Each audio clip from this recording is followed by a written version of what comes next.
And like I always say, hard work always pays positive dividends. And I think the hard work should not only be from the side of the administration, from the side of SAFA, but hard work should also come from the players themselves. Because I keep on emphasizing that when you play for the national team, you are not only playing for yourself or your families, you are playing for the nation.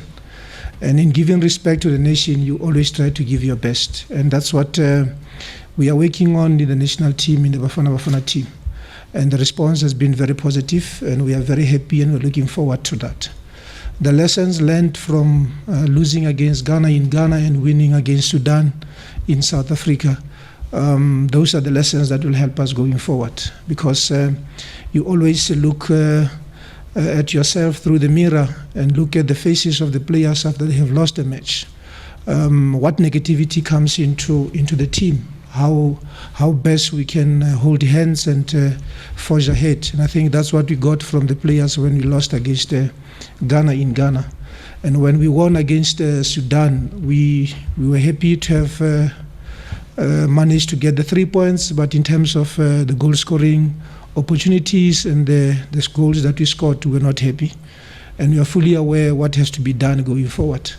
And wherever they are fully working on the things that we spoke about, the things that we have identified. So I wish them all the best of luck wherever they are, whether they are playing overseas or playing locally.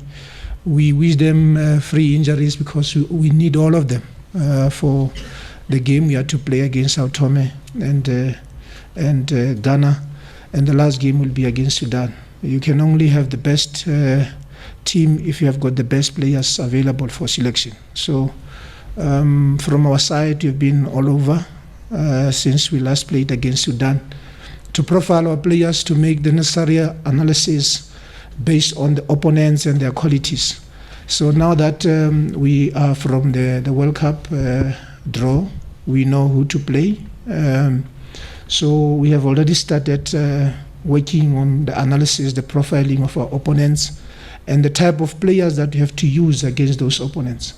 We know that Ghana is ranked above us.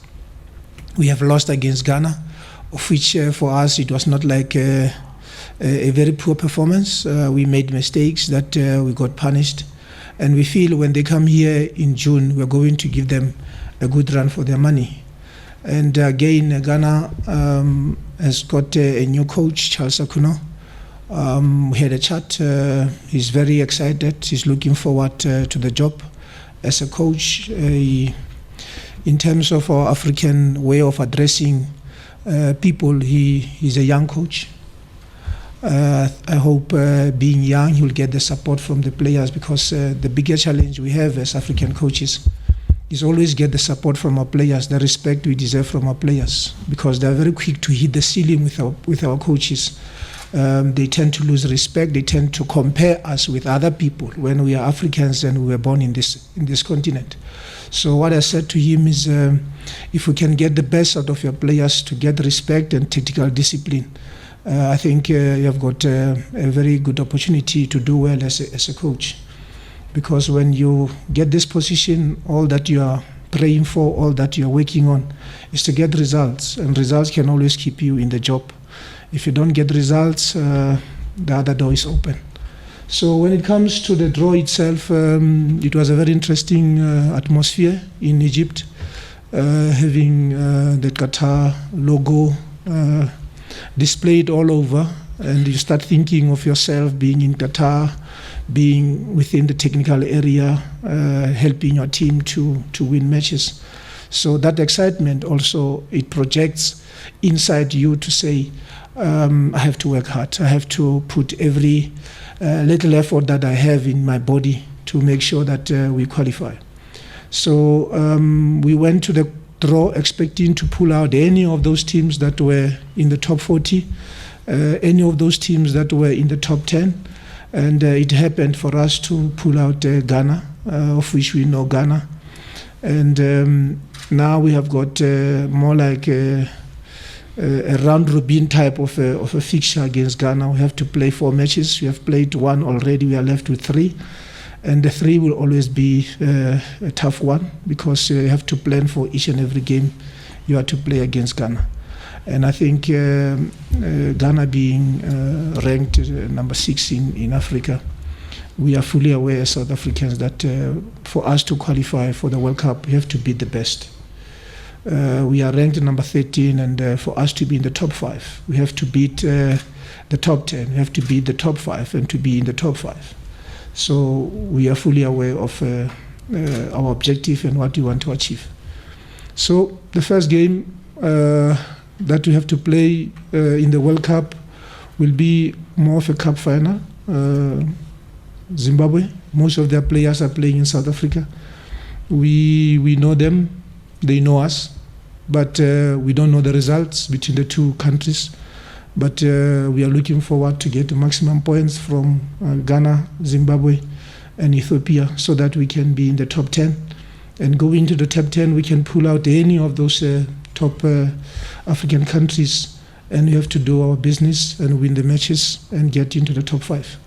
So going into the World Cup, I've been to the World Cup under 17, under 20, but this one is a different ball game altogether. It's a senior World Cup, and I think I would love to see my country playing the World Cup in 2022, and then I think I will come second or third if ever I touch down in Qatar.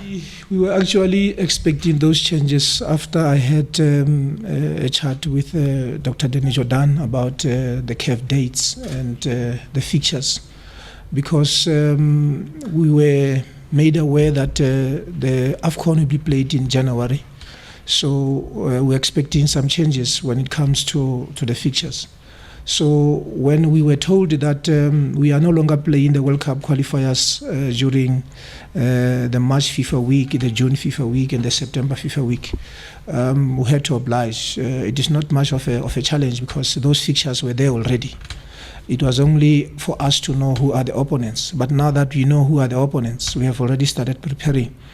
So if things goes well for us, of which we are very hopeful and very positive, we play Sao Tome home and away, we play Ghana, then we play Sudan. I think that will be a very good preparation for the team going into AFCON. Because after we have qualified against the last game against Sudan, we will be going into the World Cup. By so doing, I think it will help us because we'll have regained the momentum, we would have regained the confidence from our team, from our players. So going into the World Cup, we should have a very strong team going into the qualifiers. And then that will also help us in preparing the team going into AFCON. AFCON also, doing well in the AFCON, will also give us the rhythm that we need, the tactical cohesion in the team, the social cohesion in the team. And then we'll go into the World Cup. And then I see a very bright future when you look at the fixtures themselves, especially when it comes to the team cohesion, team tactical understanding, and the right mood, the positive mood in the team. We continue doing well. It will lead us to the best result and the best success that we are all looking for Bafana Bafana.